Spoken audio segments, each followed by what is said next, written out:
আর কোনোদিনও যেন আমার পেছনে না দেখি। আমি কি কুত্তা যে তোর মতো কুত্তির পিছনে যাব? কি? আমি কুত্তি? কুত্তি না হলে কলেজের ছেলেগুলো তোর পিছনে কুত্তার মতো ঘুরঘুর করতো না। তোর মতো লুচ্চার সাথে প্রেম করা আমার সবচেয়ে বড় ভুল। আমি তো লুচ্চাই, সেটা তুই এখন বুঝলি? তোর সাথে কেন যে কথা বলছি, অসহ্য একটা। এখন তো অসহ্য লাগবে কুত্তি। কুত্তি বলবি না। কি বলবো? ইরা কুত্তি। আপদ বিদায় হ, তোর সাথে ব্রেকআপ। তুই কে? ব্রেকআপ করার কে? আমি ব্রেকআপ করতেছি। আর এই নে তোর ব্রেকআপ গিফট। বলে মুখ থেকে চুইংগামটা বের করে ওর চুল আটকাই দিলাম। যা, আমি তো তোকে ভুলে যাব, কিন্তু এই চুইংগামের জন্য তুই আমাকে মনে রাখবি। টাটা এক্স কফ বলেই দিলাম দৌড়। ওখানে থাকলে হয়তো কপালে কষ্ট ছিল। এই হলো ফ্ল্যাশব্যাক। এখন বর্তমানে আসুন, আপনাদের সাথে পরিচয়টা সেরে ফেলি। আমি ইমন, ইন্টার সেকেন্ড ইয়ারে পড়ি। বাবা মার 2 মাত্র সন্তান। বর্তমানে এলাকার বাইরে আছি। আর যার থেকে পালিয়ে আসলাম উনি হলেন আমার গফ, সরি এক্স গফ, ইসরাত জাহান ইরা। আমরা সেম ইয়ারে পড়ি। ইরাও এখানে পড়তে আসছে, গার্লস হোস্টেলে থাকে, আর আমি মেসে। 1 বছর হলো ওর আর আমার রিলেশনের। 1 বছর রিলেশনে প্রায় প্রতি সপ্তাহে একবার ঝগড়া হবে, আর বাকি দিনগুলো রাগ করে চলে যেত। আমি ইরাকে প্রথম প্রপোজ করেছিলাম। কিছুদিন ঘোরাঘুরির পর রাজি হয়েছিল। ভেবেছিলাম এবার হয়তো লাইফটা মজায় কাটবে, কিন্তু এই মেয়ে যে প্যারা দেওয়া শুরু করছিল, কিছু হইলেই কাইল মাইল সব একসাথে। আজ আমিও সবগুলো শোধ তুলে নিলাম সুদে। আসলে নরম গালগুলোয় থাপ্পড় মেরে কি যে মজা। ইচ্ছে করতেছে গিয়ে আরো 2-1টা মেরে আসি, কিন্তু বেশি জিনিস ভালো না, তাই আর যাব না। বন্ধুদের কাছে আসলাম। কি রে, হাঁপাচ্ছিস কেন? মামা ইরার সাথে ব্রেকআপ করে আসলাম। তাহলে থাম, আমি গিয়ে প্রপোজটা করে আসি।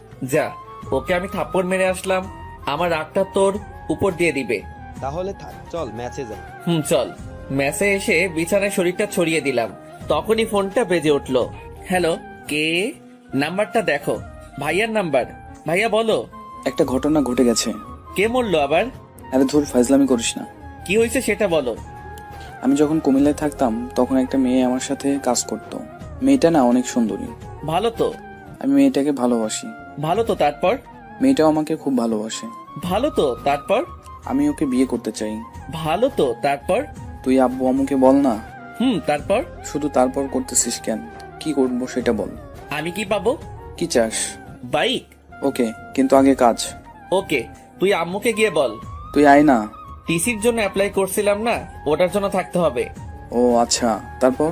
আমি আব্বু আম্মুকে ফোন করে পুরা পাম দিতেছি। তুই আমার ভাই, তুই ছাড়া আমার কি আছে? হইছে মনু, পাম দিও না, আমার কথাটা যেন মনে থাকে। থাকবে। শোন, ফোনে লোড দিয়ে দে, আম্মুকে ফোন দিতে হবে। 2 মিনিট দাঁড়া। ফোনটা কেটে দিলাম। কিছুক্ষণ পর ভাইয়া 100 টাকা লোড দিয়ে দিল। আম্মুকে ফোন দিলাম। কেমন আছো আম্মু? ভালো বাবা, তুই? ভালো। কিছু কথা ছিল, ফোনে টাকা নাই, তাই কলটা ব্যাক করো তো। ফোনটা কেটে দিলাম। একটু পর আম্মু ফোন দিল। হ্যাঁ, কি বলবি বল। আসলে আম্মু, ভাইয়া না একটা মেয়েকে খুব ভালোবাসে, ওকে বিয়ে করতে চায়, কিন্তু ভয়েতে বলতে পারছে না। আম্মু, মেয়েটা না অনেক ভালো, দেখতে অনেক সুন্দর। আমি নিজেই দেখিনি, পরীর মতো দেখতে। তুমি না করো না আম্মু, আর আব্বুকে রাজি করাও, প্লিজ প্লিজ প্লিজ।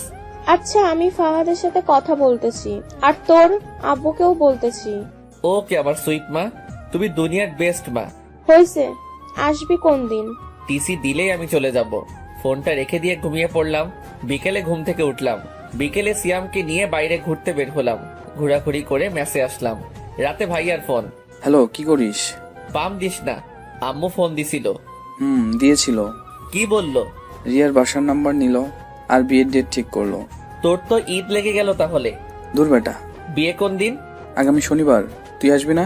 না, পরে রবিবার আবার টিসি দিবে, ওটা নিয়ে যাব। আমার বিয়ে আর তুই আসবি না? মন খারাপ করিস না ভাইয়া, আমি যাব এখন। তাহলে আমি ডেট পিছিয়ে দেই। না, পিছানোর দরকার নাই, আমি বিয়ের কয়েকদিন পর যাব। ফোনটা কেটে দিলাম। ভাইয়া, আমি অনেক ফ্রি, বন্ধুর মতো। রাতে খেয়ে দিলাম ঘুম। পরে আর কলেজে গেলাম না। এর মধ্যে ভাইয়ার বিয়ে হয়ে গেল। ভাবির সাথে এই কয়দিনে অনেক কথা হয়েছে, ভাইয়ার সাথেও অনেক কথা হয়েছে। ইরার কথা অনেক মনে পড়েছে, ওর পাগলামিগুলো মিস করতাম, কিন্তু কিছু করার নাই। ব্রেকআপ তো ও করছে, আজ টিসি দেওয়ার কথা। কলেজে গেলাম। ভালোবাসা হারানোর কিছু থাকে না, সে চলে গেলেও দিয়ে যায় কিছু সময়, কিছু স্মৃতি, যাকে আঁকড়ে ধরে আপনি বেঁচে থাকতে পারেন। কারো ছেড়ে যাওয়ার দিকটা পজিটিভ ভাবে দেখুন। সে চলে গেছে কারণ সে আপনার যোগ্য ছিল না। যোগ্য মানুষটার জন্য অপেক্ষা করুন। কলেজে গিয়ে দেখি ইরার বান্ধবী তিশার সাথে দেখা। কেমন আছো? ভালো, তুমি? ভালো। এটি কোথায়? বাসায় গেছে, ওর বোনের বিয়ে। ভালো থাকো, একেবারে চলে যাচ্ছি। ও আচ্ছা, ভালোভাবে যেও। টিসি নিয়ে সিয়ামের সাথে মেসে আসলাম। আমি আর সিয়াম দুইজনেই টিসি দিচ্ছি, কারণ আমরা ছোট থেকে একে অপরের সাথে থাকি। আমার এই জায়গায় চয়েসে আসে দেখে সিয়ামও আমার সাথে ভর্তি হয়। এখন দুইজনই ট্রান্সফার নিলাম, নিজ শহরে যাব, বাঘের মতো চলাফেরা করব। পরের দিন ব্যাগ নিয়ে বেরিয়ে পড়লাম। বাসে উঠলাম, কিছুক্ষণ পর বাস ছেড়ে দিল। 6 ঘন্টা যাত্রা করে বিকেলের দিকে বাসায় আসলাম। বাসায় এসে কলিং বেল টিপ দিলাম। কিছুক্ষণ পর একজন মেয়ে এসে দরজা খুলে দিল। এটা নিশ্চয়ই আমার ভাবি যান। ভাইটু, কেমন আছো? জড়িয়ে ধরে। ভালো, ভিতরে আসো। আগে বলো ভাইয়া কই? রুমে আছে। ভাইয়া রুমে গেলাম। ভাইয়া ঘুমাচ্ছে। ভাইয়া ভাইয়া। আরে তুই কখন এলি? এখনই। বাইক কই আমার? পরে কথা হবে, এখন ঘুমোতে দে। ও কাজের সময় কাজী, কাজ ফুরালে পাজি। ভাবি তুমি কিছু বলো না। কি হয়েছে? আমি তো কিছুই বললাম না। ভাবিকে সব কথা বললাম। তাহলে তুমি দেখো ভাইয়া কি আমার সাথে অন্যায় করতেছে না? ঠিকই তো, কালই তোমার বাইক কিনে দিবে। তুমি যাও, ফ্রেশ হয়ে নাও। ঠিক আছে ভাবি, তুমি না অনেক কিউট আর ভালো, একদম আমার মায়ের মতো। হইছে, আর পাম দিতে হবে না, যাও ফ্রেশ হয়ে নাও। আম্মুর সাথে কথা বলে আসি। আম্মুর কাছে গেলাম। আম্মু রান্নাঘরে রান্না করতেছে। পিছন থেকে জড়িয়ে ধরলাম। কেমন আছো মা? আরে তুই কখন আসলি? একবার ফোন করলি না যে? এত প্রশ্ন? আমি যেটা প্রশ্ন করছি উত্তর দাও। তুই এসে গেছিস যখন, ভালো থাকবো। যা রুমে গিয়ে ফ্রেশ হয়ে নে।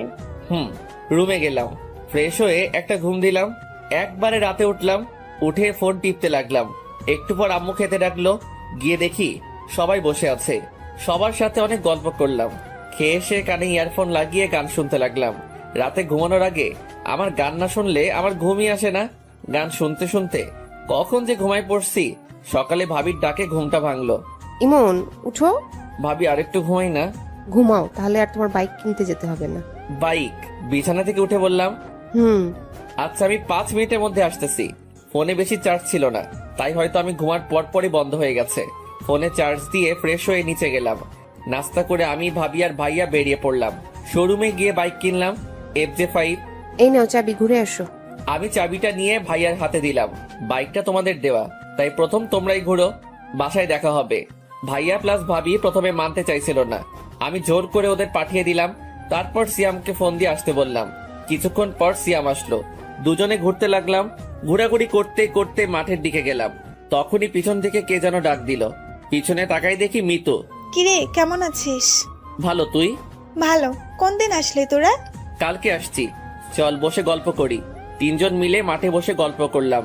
দুপুরে বাসায় এসে খাওয়া করে দিলাম ঘুম। বিকেলে উঠে বাইরে বেরিয়ে পড়লাম। সন্ধ্যায় বাসায় আসলাম। ভাবি আর ভাইয়ার সাথে বসে অনেকক্ষণ ধরে গল্প করে খাওয়া করলাম। এইভাবে 1 সপ্তাহ কেটে গেল। ভাবির সাথে খুব ভালো সম্পর্ক গড়ে উঠলো। ভাবি আমাকে নিজের ভাইয়ের চোখে দেখে। আমার কোনো বোন আর ভাবির কোনো বোন না থাকায় ভাবি আমাকে ভাই বলেই ডাকে, কিন্তু আমি ভাবি বলেই ডাকি। এর মধ্যে কলেজে ভর্তি হয়ে গেলাম। ইমন, উঠো, কলেজে যাবি না? কখন কলেজ ছুটি দিল? কি ওঠ না, না হলে গায়ে জল ঢেলে দিব। উঠতেছি তো। উঠে ফ্রেশ হয়ে নাস্তা করে বাইকটা নিয়ে কলেজে আসলাম। ক্লাস শেষ করে বাইরে আসলাম, তখনই ভাবির ফোন। হ্যালো ভাবি। ভাই, আমার একটা কাজ করে দিতে পারবি? বলো। আমার বোন আজকে আসবে, তুই যদি ওকে একটু স্টেশন থেকে নিয়ে আসতিস। আচ্ছা, কিন্তু আমি চিনবো কেমন করে? ও নীল ড্রেস পরে আছে, একটু তাড়াতাড়ি যায় ভাই আমার, ও ওয়েট করে আছে। বলেই ভাবি ফোন কেটে দিল। বন্ধুদের থেকে বিদায় নিয়ে স্টেশনে আসলাম। এখানে তো অনেক মেয়ে নীল ড্রেস পরা থাকতে পারে, কিন্তু ভাবির বোনকে চিনবো কেমন করে? কিছুক্ষণ ঘোরাঘুরি করার পর একটা নীল ড্রেস পরা মেয়ে দেখতে পেলাম, কিন্তু মাথা নিচু করে বসে আছে। আমি তার কাছে গেলাম। এটাই হয় মনে হয়, কিন্তু এভাবে বসে আছে কেন? এই যে বিয়ান সাহেব, ভিক্ষা করা হলে বাসায় যাই। মেয়েটা মাথা তুলে আমার দিকে তাকালো। মেয়েটাকে দেখে আমার তো শখ খেয়ে মরে যাবার অবস্থা। তা তুই এখানে? ওই কুত্তি, আমি এখানে আমার ভাবির বোনকে নিয়ে আসতে এসেছি, কিন্তু তুই এখানে কেন? আমি আমার বোনের বাসায় এসেছি। তোর বোনের নাম কি? রিয়া। আর দুলা ভাই? ফাহাদ। What the Fahad? হাই রে ফুডা কপাল, শেষমেশ আমার এক্স কিনা আমার ভাইয়ের শালি। উপরওয়ালা ঠাডা ফেলাও আমার উপর। কিরে, চুপ কেন? কি বলবো, সবই কপাল। চলো এখন। আমি কেন যাব তোর সাথে? তোকে এখনো জুতা মারিনি তোর কপালে। আমার সাথে যাবি, কারণ দুর্ভাগ্যবশত তোর বোন আমার ভাবি, আর আমার ভাইয়ের তুই শালি। আমার কথা শুনে ইরার উপর ঠাডা পড়ার মতো অবস্থা। আমি এই বিয়ে মারি না। আমি এক্ষুনি আপুকে বাসায় নিয়ে যাব। তাই নাকি? যা, আমি আমার ভাইয়ের আবার বিয়ে দিব। আমার কথাটা শুনে ইরা চুপ করে রইল। বাসায় যাবেন না, ফিরে যাবেন? ইরা ব্যাগটা নিয়ে উঠে দাঁড়ালো আর সামনের দিকে হাঁটা শুরু করলো। ও সামনে সামনে হাঁটছে আর আমি পিছনে পিছনে। আমি বাইকের কাছে এসে থেমে গেলাম, কিন্তু ও হাঁটতে থাকলো। এই ম্যাডাম, বাইক এখানে। ও পিছনে তাকালো, আবার আমার কাছে আসলো। আমি বাইক স্টার্ট দিলাম, কিন্তু ও দাঁড়িয়ে রইল।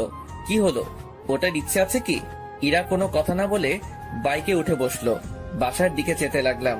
শুন, আপু যেন না জানে যে তুই আমাকে চিনিস আর আমাদের সম্পর্ক ছিল। সেটা তুই না বললে আমি বলতাম। ভালো।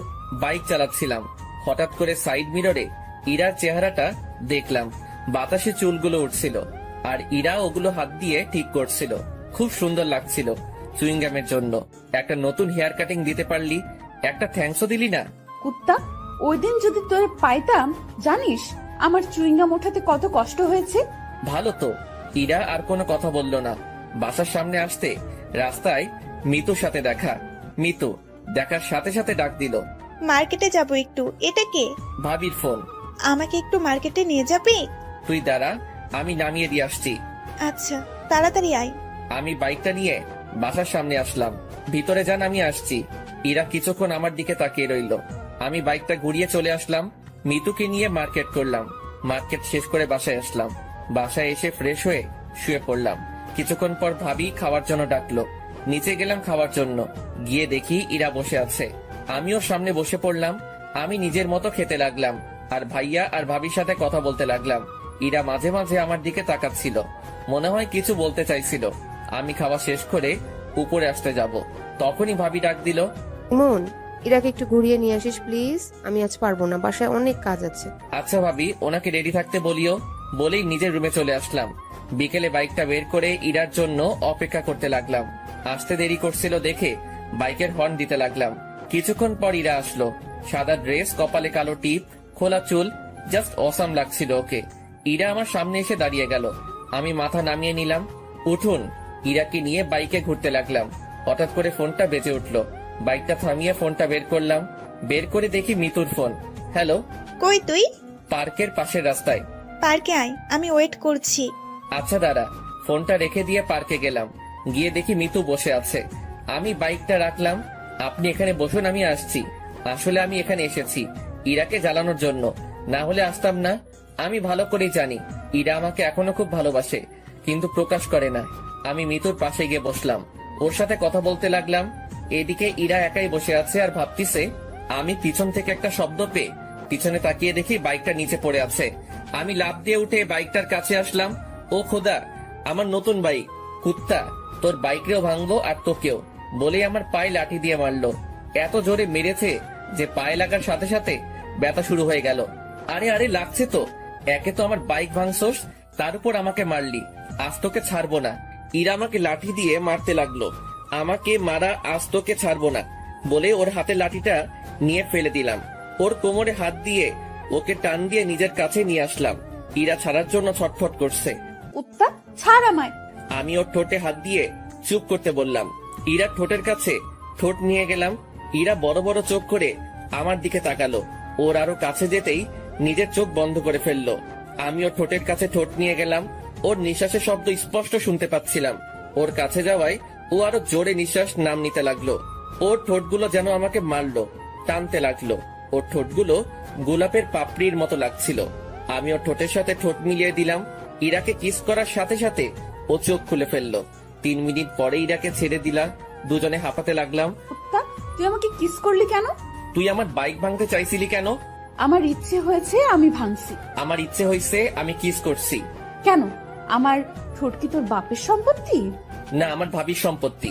তাই দেখে তুই আমাকে কিস করবি? সেটা আমার বাইক ভাঙচুর করার আগে ভাবা দরকার ছিল। ইরা আর কোনো কথা বলল না। মিতুর কথা মনে পড়তেই আমি মিতুর কাছে আসলাম। মিতু ফোন টিপতেছে। তাহলে পিছনে কি হয়েছে ও হয়তো দেখেনি। কিরে, কি করিস? তুই কই গেলি তখন? একটা কাজ ছিল। বাসায় যাব চল। চল। মিতুকে বিদায় দিয়ে ইরার কাছে আসলাম। ইরা গাছের সাথে হেলানি দিয়ে দাঁড়ায় আছে। আমি বাইকটা তুলে স্টার্ট দিলাম। ইরা পিছনে এসে বসলো। ইরার সাথে লজ্জায় কোনো কথা বলার ইচ্ছে হচ্ছে না। কেমন করে কি যে হয়ে গেল। দুজনে বাসায় আসলাম। ওকে নামিয়ে দিয়ে বাইকটা রাখলাম। তারপর নিজের রুমে গেলাম। ফ্রেশ হয়ে শুয়ে পড়লাম। কিছুক্ষণ পর আম্মু খেতে ডাকলো। গিয়ে দেখি ইরা বসে আছে। আম্মু, ভাইয়া আর আব্বু কই? ওরা আসেনি, তোরা খেয়ে নে। ইরা আমার সামনে বসে আছে। দুজনে মাথা নিচু করে খেতে লাগলাম। ভাবি আসলো। কিরে, কেমন ঘুরলি? ভালো আপু, জায়গাটা অনেক সুন্দর। আচ্ছা খেয়ে নে। আমি খেয়ে নিজের রুমে চলে আসলাম। রাতে ঘুম ধরছিল না, তাই ছাদে গেলাম। একটু পর মিতুর ফোন আসলো। কিরে, কি করিস? এই তো ছাদে দাঁড়িয়ে আছি, তুই? শুয়ে আছি। মিতুর সাথে কথা বলতে লাগলাম। হঠাৎ করে আমি সামনে তাকিয়ে দেখি ইরা। মিতু, ফোনটা রাখ, আমি পরে ফোন দিচ্ছি। আচ্ছা। মিতু ফোনটা কেটে দিল। ইরা আমার কাছে আসলো। কার সাথে কথা বলছিলি? মিতুর সাথে। এরপর থেকে যেন ওই ডাইনির সাথে কথা বলার দেখা করা না দেখি, বলে দিলাম। কেন, কথা বললে কি করবা? ইরা আমার কাছ থেকে ফোনটা নিয়ে নিল। ফোন পাবি না, যখন দরকার হবে আমার কাছে বলবি, আমি দিব। না, ফোন ছাড়া আমার ঘুম আসে না। ফোন লাগবেই আমার। বলছি না পাবি না। ইরার কাছ থেকে জোর করে ফোনটা নিতে গেলাম। তখনও মেয়েদের চোর পকেটে ফোনটা ঢুকিয়ে দিল। চোর পকেট কি জানতে চাহিয়া লজ্জা দিবেন না? এইবার নিয়ে দেখা। মনটা খুব হতাশ হয়ে গেল। আমি নিচে যেতে লাগলাম। তখনই ইরা আমার হাতটা টেনে ধরলো আর ঠোঁটের সাথে ঠোঁট লাগিয়ে দিল। হঠাৎ আমার কি যে হলো, ইমনকে কাছে টেনে নিয়ে ওর ঠোঁটের সাথে ঠোঁট লাগিয়ে দিলাম। ওকে কিস করার সময় ওর শরীরের এক অদ্ভুত ঘ্রাণ আমাকে ওর আরো কাছে টানতে লাগলো। 5 মিনিট পর ওকে ছেড়ে দিলাম। ইরা এভাবে কিস করবে ভাবতেও পারিনি। আই লাভ ইউ বলেই ইরা দৌড়ে নিচে চলে গেল। আমি নিজের রুমে চলে আসলাম। শুয়ে শুয়ে কতক্ষণ কি হইলো সেটা ভাবতে লাগলাম। সবকিছু মাথার উপর দিতে যাচ্ছিল। নিজে ব্রেকআপ করলো, আবার নিজেই আই লাভ ইউ বললো। আমার সাথে মজা নেওয়া, এবার দেখাবো মজা। যদি কাঁদিয়ে না ছেড়েছি তাহলে আমার নাম ইমন না। না, মজা পাইছে নাকি? এইবার মজা আমি দেখাবো। সব প্ল্যান ভাবতে ভাবতে ঘুমিয়ে পড়লাম। সকালে মনে হলো কে যেন আমার দিকে তাকিয়ে আছে। চোখ খুলতেই দেখি ইরা। কি ব্যাপার, আপনি এখানে? আপনি কাকে কি বলছেন? আপনাকে। মজা নেওয়া বাদ দে, মায়ের খাবি। অচেনা কাউকে তো আপনি করেই বলতে হয়। ফাইজলামি বাদ দিয়ে নিচে আয়, আপু নাস্তা করতে ডাকতিছে বলেই ইরা নিচে গেল। কিছুটা রেগে গেছে। আমি ফ্রেশ হয়ে নিচে গেলাম। সবাই টেবিলে বসে, আমি ইরার মুখোমুখি চেয়ারে বসলাম। খাওয়ার মধ্যে ইরা পায়ের উপর পা উঠে দিল। আমি ওর দিকে তাকাতেই ও মুচকি একটা হাসি দিল। আমি টেবিল থেকে প্লেট নিয়ে উঠে সোফায় গিয়ে বসলাম। কি রে, ওখানে গিয়ে বসলি কেন? টিভি দেখতে দেখতে খাবো। তারপর সবাই খাওয়া শেষ করে যে যার মতো চলে গেল। ভাবি আর আম্মু রান্নাঘরে গেল। ইরা আমার পাশে এসে বসলো। আমি ওর দিকে না তাকিয়ে টিভি দেখতে লাগলাম। একটু পর ইরা আমার দিকে চেপে আসলো। আমি একটু সরে বসলাম। ও আরো চেপে আসলো। ধীরে ধীরে আমি একেবারে সোফার কোনায় চলে আসলাম। ইরা আমার শরীরের সাথে চেপে বসে আছে। আমি ওর দিকে তাকালাম। ও টিভির দিকে তাকিয়ে মুচকি হাসি দিচ্ছে। শুনছেন? কিছু বলবা? না, কিছু বলবো না। এমন ভাব করছে যেন কিছু বুঝে না। ধুর, এখানে আর থাকবো না। যেই উঠতে যাব, ইরা আমার হাত ধরে আবার সোফায় বসিয়ে দিল আর আমার কোলে বসে পড়লো। আর কি হচ্ছে এটা? আম্মু ভাবি কেউ দেখে ফেলবে তো। দেখলে দেখুক, আমার কি। এখন চুপ থাকো, টিভি দেখতে দাও। ধুরবাল, ভালো লাগে না। না পারছি উঠতে, না পারছি বসে থাকতে। মুটকিটার ভারেতে পা ব্যথা ধরে গেল। আরেকবার মুটকি বললে গলা টিপে মেরে ফেলবো। শুনলো কেমনে? হঠাৎ করে ভাবির আওয়াজ পেলাম। আমি ভয় পেয়ে ইরাকে ধাক্কা মারলাম। ইরা মেঝেতে পড়ে গিয়ে জোরে চিল্লানি দিল। ওর চিল্লানি শুনে ভাবি রান্নাঘর থেকে চলে আসলো। কি রে, নিচে বসে আছিস কেন? বসে নেই, পড়ে গেছি। কেমন করে পড়লি? এই রে, এইবার যদি বলে দেয় আমি ধাক্কা মেরে ফেলে দিছি, পা পিছলে পড়ে গেছে ভাবি। ও, যা রুমে গিয়ে রেস্ট নে। তোর কি তার ছিড়া? দেখতে পারতেছিস না উঠতে পারতেছি না, রুমে যাবো কেমন করে? ইমন ভাই, তুই একটু রুমে দিয়ে আয় না, আমাকে রান্নাঘরে যেতে হবে। না ভাবি, আমি পারবো না। যা না ভাই, একটু, তুই আমার সুইট ভাই না। হইছে হইছে, আর মাখন মারতে হবে না। আসুন। ইরার দিকে হাত বাড়িয়ে ইরা হাত ধরে উঠতে গিয়ে আবার বসে পড়লো। কি হলো? উঠতে পারছি না। তাহলে কেমনে নিয়ে যাব? কোলে করে নিয়ে যাও। না, পারবো না। যা না ভাই আমার, প্লিজ প্লিজ। আচ্ছা আচ্ছা, ঠিক আছে। ভাবি রান্নাঘরে চলে গেল। আমি ইরাকে কোলে তুলে নিলাম। ইরাকে মুচকি মুচকি হাসছে। আমি ওকে ওর রুমে নিয়ে গেলাম। ও আমার গলা জড়িয়ে ধরেছিল। ওকে বিছানায় শুইয়ে দিয়ে উঠতে যাব, কিন্তু ও আমাকে জড়িয়ে ধরে রইল। কি হলো, ছাড়েন? না, আগে পাপ্পি দাও, তারপর। না, পারবো না। তাহলে আমিও ছাড়বো না। আমি ইরাকে নিজের থেকে জোর করে ছাড়িয়ে চলে আসতে যাব, তখন ও হাত টান দিয়ে দিল। আমি ওর উপরে পড়ে গেলাম। ইরা নিচে, আমি ওর উপরে। ইরা আমাকে জড়িয়ে ধরলো। মেয়েদের শরীর এত নরম আগে জানতাম না। দয়া করে কেউ খারাপ ভাবে নেবেন না প্লিজ। আমি ইরার শরীরের সাথে মনে হয় মিশে গেছি। কি করছেন, ছাড়েন। কেউ এসে যাবে তো। আগে পাপ। পারবো না। আচ্ছা, আমি নিজে নিয়ে নিচ্ছি। যেই ইরা আমার ঠোঁটের কাছে ঠোঁট নিয়ে আসতে লাগলো, ভাবি তুমি এখানে? কথাটা শুনে ইরা আমাকে ছেড়ে দরজার দিকে তাকালো। এই সুযোগে আমি পালিয়ে গেলাম। কুত্তা, আমাকে টুপি পরানো, পরে দেখে নিব। আমি ওখান থেকে চলে আসলাম। নিজের রুমে এসে ফোন টিপতে লাগলাম। বিকেলে মিতুর ফোন আসলো। কই আছিস? বাসায়। দেখা করতে পারবি? কোথায়? বড় মাঠে। আচ্ছা, একটু দাঁড়া, আমি যাচ্ছি। বাসা থেকে বাইকটা নিয়ে বেরিয়ে পড়লাম। মিতুর সাথে দেখা হয়নি, চুপচাপ চলে আসলাম। দেখতে পেলে কি যে করতো। মিতুর কাছে আসলাম, মিতুর সাথে অনেকক্ষণ গল্প করলাম। সন্ধ্যার দিকে হঠাৎ ফোনটা বেঁচে উঠলো। বের করে দেখি ভাবির ফোন। হ্যালো, আমি তো মার্কেটে আসলাম একটু। বাসায় আয় তাড়াতাড়ি। আচ্ছা। মিতুকে ওর বাসায় নামিয়ে দিয়ে বাসায় আসলাম। ফ্রেশ হয়ে ভাবি রুমে গেলাম। গিয়ে দেখি ইরা আর ভাবি গল্প করতেছে আর চা খাচ্ছে। ভাবি ফোন দিলেছে। সে কখন বের হয়েছিস না বলে তাই ফোন দিলাম। বস, তোর জন্য চা নিয়ে আসি। ভাবি চা আনতে গেল। আমি সোফায় বসে ফোনটা বের করে টিপতে লাগলাম। আমার সামনে এসে ফোনটা কেড়ে নিয়ে বিছানায় ছুঁড়ে মারলো। কই ছিলি? মিতুর সাথে দেখা করতে গেছিলাম।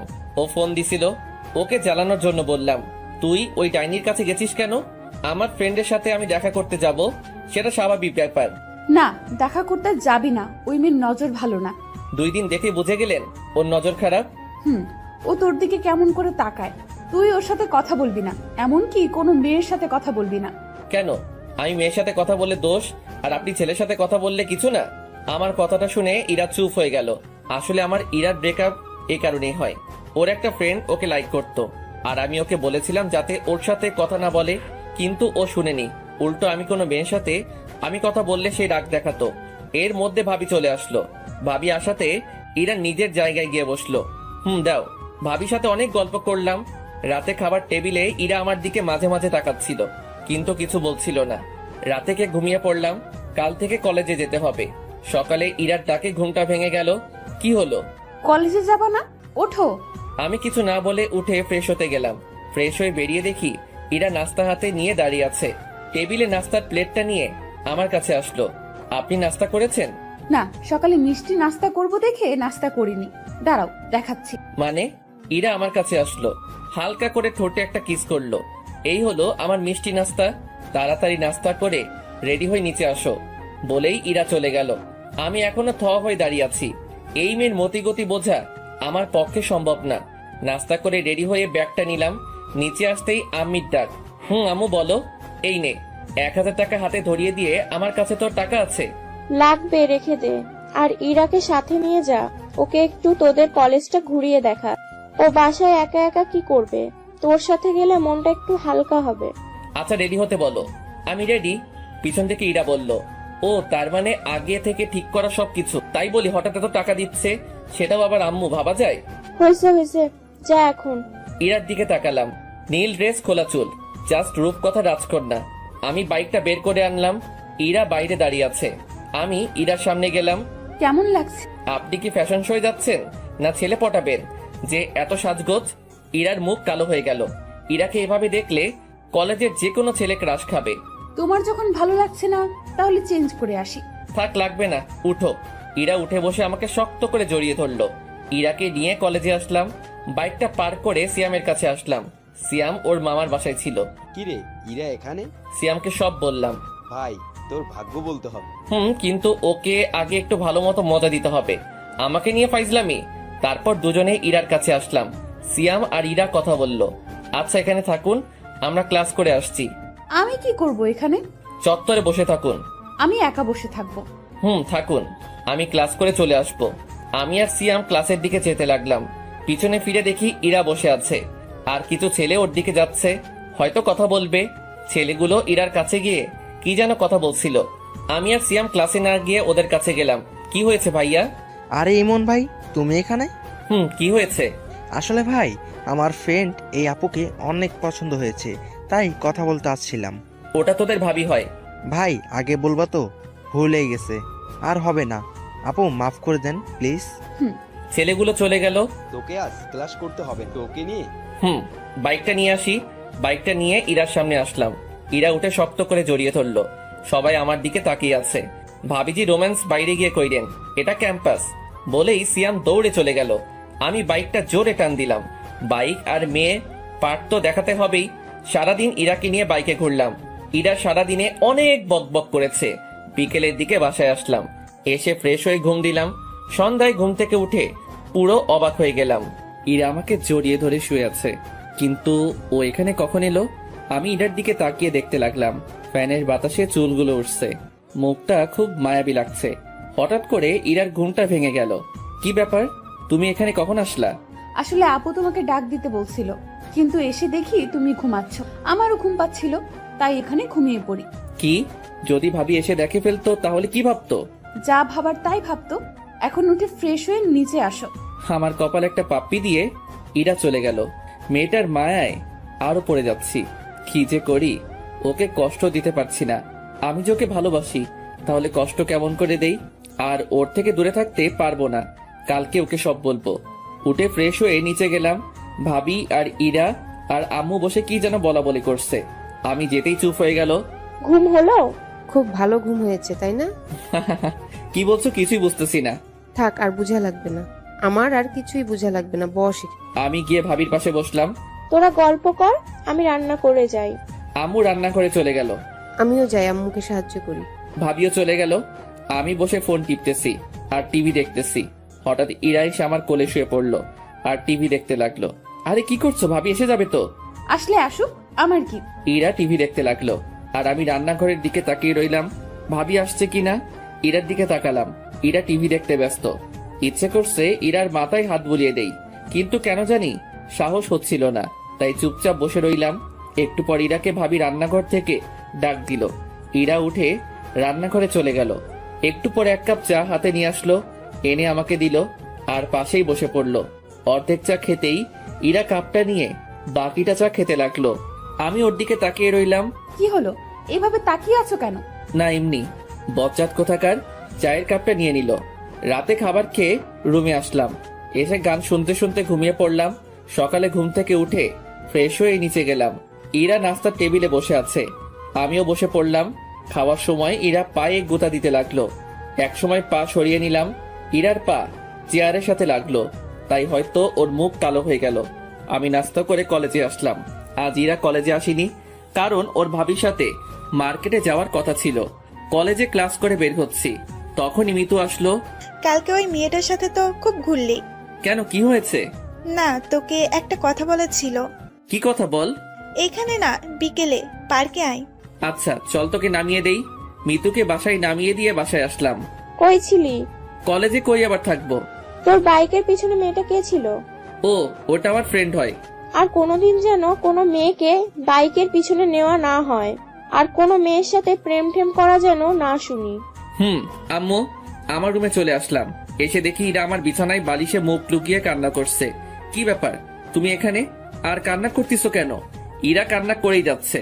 আমি ওর কাছে গিয়ে ডাক দিলাম। ও উঠে সোজা আমার শার্টের কলার ধরলো। তোকে না বলেছিলাম কোনো মেয়ের সাথে কথা বলবি না, কিন্তু তুই তো ওই ডাইনির সাথে বাইকে ঘোরাঘুরি করতেছিস। বলে ইরা কান্না করতে লাগলো। আরে আমি তো ওকে বাসায় নামিয়ে দিতে গেছিলাম। কেন তোকে বাসায় নামিয়ে দিতে হবে কেন? ওর কি হাত পা নেই, চলতে পারে না? রিক্সায় যাবে, অটোতে যাবে, তোর বাইকে কেন? আর নিব না, হইছে। এবার কলার ছাড়ো, লাগছে। ইরা আমাকে টান দিয়ে বিছানায় নিয়ে আসলো আর বুকের উপরে মাথা রেখে শুয়ে পড়লো। চুপচাপ থাকবি, আমাকে শুয়ে থাকতে দে। ঠিক আছে, সারাদিন না খেয়েছিলাম, এখন না খেয়ে শুয়ে থাকি। ইরা আমার মুখ তুলে তাকালো, তারপর আমার কাছে এসে ঠোঁটের সাথে ঠোঁট লাগিয়ে দিয়ে চুষতে লাগলো। পুরো 5 মিনিট পর ছেড়ে দিল। দুজনেই হাঁপাতে লাগলাম। এবার হইছে, এখন চুপচাপ শুয়ে থাকবি। ইরা আমার বুকে শুয়ে পড়লো। এক সময় ইরা ঘুমিয়ে পড়লো। আমি ওকে ডেকে ফ্রেশ হয়ে নিচে এসে খাওয়া করলাম। ভাবি আমি তোমার ঘরে গিয়ে ঘুমালাম। কেন, তোর ঘরে কি হয়েছে? তোমার বোন শুয়ে আছে। তাতে কি হয়েছে, তুই ওই ঘরে গিয়ে ঘুমা। কি বলছো জাতা? আচ্ছা আচ্ছা, তুই আমার ঘরে গিয়ে শুয়ে পড়। আমি ভাবির ঘরে গিয়ে শুয়ে পড়লাম। বিকেলে ঘুম থেকে উঠে দেখি ইরা আমার বুকের উপর মাথা রেখে শুয়ে আছে। কি মেয়ে রে বাবা। আমি ইরাকে ডাক দিলাম। একটু পর ইরার ঘোর ভাঙলো। চোখ মুখে ঘুমের ছাপ কম, রাগেরটাই বেশি। এভাবে তাকিয়ে আছো কেন? তোকে কি বলেছিলাম? আমার তো খিদে লাগছিল, তাই উঠে আসছিলাম। ভাবি বলল যে তুমি আমার রুমে শুয়ে আছো, তাই আমি যেন তার রুমে শুয়ে পড়ি। তাই আমি এখানে এসে শুয়ে পড়ছিলাম। দোষ করছে, আবার বড় বড় কথা। এখন চলো, আমাকে ঘুরতে নিয়ে যাবে। কিন্তু আম্মু যে বাইকে মেয়ে উঠতে মানা করছে। সেটা অন্য মেয়ে ওঠাতে মানা করেছি, আমাকে না। কেন? তোমার আম্মুকে গিয়ে বলো। আমি কি জানি? আমি রেডি হতে গেলাম, ইরা রেডি হতে গেল, আমি আম্মুর কাছে গেলাম। আম্মু, আমি কি ইরাকে বাইকে নিব? শুধু ইরাকে নিবি, আর ওকে যদি না নিস তাহলে তোর বাইক চালানো বন্ধ। দূর, কিছুই বুঝি না। কি বলো তোমরা? বাইকটা বের করে দাঁড়িয়ে রইলাম। একটু পর ইরা এসে উঠে আমাকে শক্ত করে জড়িয়ে ধরলো। দুজনে পার্কের দিকে গেলাম। ইমন, গাড়ি দাঁড় করাও, আমি আইসক্রিম খাবো। আমি গাড়ি দাঁড় করিয়ে ওকে আইসক্রিম কিনে দিলাম। তুমি এখানে একটু দাঁড়াও, আমি ভিতর থেকে আসছি। আচ্ছা, তাড়াতাড়ি আসো। আমি পার্কের ভিতরে এসে দেখি মিতু বসে আছে। আমি ওর পাশে গিয়ে দাঁড়ালাম। কিরে, কখন এলি? একটু আগে, বস। আমাকে একটু তাড়াতাড়ি যেতে হবে। না, বসবো না। কি বলবি বল। I love you. আমি তোকে অনেক ভালোবাসি। প্লিজ আমাকে ফিরিয়ে দিস না, প্লিজ। মিতুর কথা শুনে আমি তো পুরাই থ হয়ে গেলাম। তখনই কে যেন আমাকে টান দিয়ে মিতুর থেকে আলাদা করে দিল। পিছনে তাকিয়ে দেখি ইরা 2-3টা পড়ে গেল গালে। মাথাটা ঝিমঝিম করছে। এই, তুমি ওকে মারলে কেন? আমি এখানে তোমার সাথে কথা বলছি না, সো চুপ থাকলে ভালো হয়। মানে কি বলতে চাচ্ছ? আর তুমি কোন সাহসে মারলে ওকে? ইরা মিতুকে চর মেরে বসলো। আমি তো দেখেই অবাক। বলছিলাম না চুপ করে থাকতে? ইরাকে সাইডে নিয়ে আসলাম। তুমি ওকে মারলে কেন? তুই ওকে জড়িয়ে ধরেছিলি কেন? ভেবেছিলাম আমার ভালোবাসা দিয়ে তোমাকে আবার কাছে টেনে নিব, কিন্তু আমি ভুল ছিলাম। তুমি হয়তো আমাকে আর ভালোবাসো না। আসলে আমি পাগল। কেন যে ভেবেছিলাম তুমি হয়তো আমাকে আগের মতো ভালোবাসো, তাই তো তোমার কাছে নিজের ভালোবাসাটা জাহির করে গেছি। হয়তো আমার কপালে তোমার ভালোবাসা নেই। আসলে আমার মতো মেয়ে হয়তো ভালোবাসার যোগ্য নয়। পারলে ক্ষমা করে দিও। ইরা কাঁদতে কাঁদতে মিতুর কাছে আসলো। আপু, পারলে আমাকে ক্ষমা করে দিয়েন। আসলে আমি এতদিন একটা ভুল ধারণা নিয়ে বেঁচেছিলাম, সেটা আজ ভেঙে গেল। আসলে কি জানেন, কাউকে ভালোবাসাটা সহজ, কিন্তু বিপরীতের মানুষটার ভালোবাসাটা পাওয়াটা অনেক সময় কঠিন হয়ে যায়, আবার সম্ভবও হয় না। যেটা আজ আমার থেকে হয়তো কেউ ভালো বুঝবে না। ইমন খুব ভালো ছেলে, আপনাকে অনেক ভালো রাখবে। মাঝে মাঝে শয়তানি করে, কিন্তু জানেন কি, ওর এটাই আমাকে বেশি টানে। আপনি হয়তো ভাবছেন আমি এসব কেন বলছি। আপনি হয়তো এটাও ভাবছেন যে ইমনকে আমি আপনার থেকে কেড়ে নিব। সেটা নিয়ে ভাববেন না। আমি আপনাদের পথের কাঁটা হব না। ভালো থাকবেন। আর রাগের মাথায় তখন আপনাকে অনেক কিছু বলে ফেলেছি, পারলে মাফ করে দিয়েন প্লিজ। কথাটা বলে ইরা ওখানে থেকে কান্না করতে করতে চলে আসলো। আমি বাইক নিয়ে ইরার পিছন পিছন বাসায় আসলাম। ইরা ওর রুমে ঢুকে গেল। আমি নিজের রুমে গিয়ে শুয়ে পড়লাম। ধুর, কি করতে গেলাম আর কি হয়ে গেল। আমাকে ইরাকে বলতেই হবে সত্যিটা। আমি ইরা রুমের সামনে গিয়ে দাঁড়ালাম। ভিতর থেকে কান্নার শব্দ শুনতে পেলাম। ইরা হয়তো কাঁদছে, নিজেকে কেমন যেন অপরাধী মনে হচ্ছে। আমি ইরাকে ডাকতে শুরু করলাম, কিন্তু ইরা দরজা খুললো না। আমি দরজা ধাক্কাধাক্কি করতে লাগলাম। ইরা দরজা খুললো। প্লিজ আমায় একটু একা থাকতে দিন। যদি আপনি আরেকবার এভাবে এসেছেন তাহলে আমি এক্ষুনি এই বাসা ছেড়ে চলে যাব। কথাটা বলেই ইরা দরজা বন্ধ করে দিল। আমি রুমে চলে আসলাম। একটু পর ভাবি খাবার জন্য ডাকলো। গিয়ে দেখি ইরা নেই। ইরার সাথে তোর কি হয়েছে? কই, কিছু হয়নি তো। তাহলে ও কান্না করছে কেন? আমি আর কিছু বললাম না, মাথা নিচু করে রইলাম। খেতে ইচ্ছে করছিল না, তাই না খেয়ে নিজের রুমে চলে আসলাম। চোখ বন্ধ করে শুয়ে আছি। একটু পর মাথায় কারো হাতের স্পর্শ পেলাম। চোখ খুলে দেখি ভাবি। আমার ভাইটার বুঝি মন খারাপ? না ভাবি, এমনি ভালো লাগছে না। আমাকে বুঝি বলা যাবে না, তাই না?